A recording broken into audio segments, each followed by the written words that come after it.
ఏం చేస్తాడంట? ఆయన ఖచ్చితంగా శిక్ష విధిస్తాడు.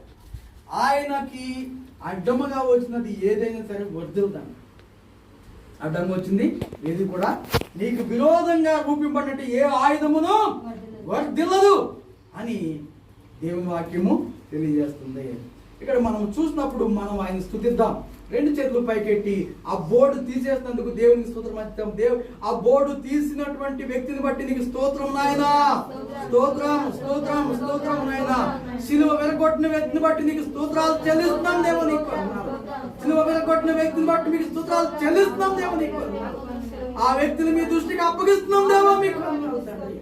ఎవరైతే ఈ సిలువ ఎరగొట్టారో నాయనా, కరెంట్ ఎవరైతే లాగేసిన సిలువలోంచి వాళ్ళు మీరు దృష్టించండి దేవా, వాళ్ళని క్షమించండి దేవా నీకు అన్నారు. బోర్డు తీసిన వ్యక్తిని మీరు క్షమించండి, చిలువ కొట్టు వ్యక్తిని మీరు క్షమించమని ప్రార్థన చేయించండి. తండ్రి మీరే దీనికి తగిన న్యాయము జరిగించమని యేసు క్రీస్తు నామం పేరట ప్రార్థించుచున్నాము పరలోకపు తండ్రి. ఆమేన్. ఆమేన్. కాబట్టి మనము ఇక్కడ చూసినప్పుడు ఈ 107వ కీర్తన మనకేం చేస్తుందంట? నా స్తుతికి పాత్రుడు వగు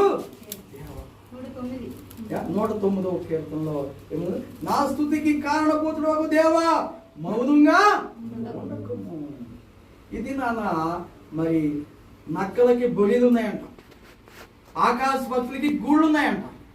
కానీ ప్రభుని స్తుతించుకోవడానికి చిన్న స్థలము సేఫ్టీగా ఈరోజు క్రైస్తవ బిడ్డలకు లేకపోవడం ఎంతో దురదృష్టకరం.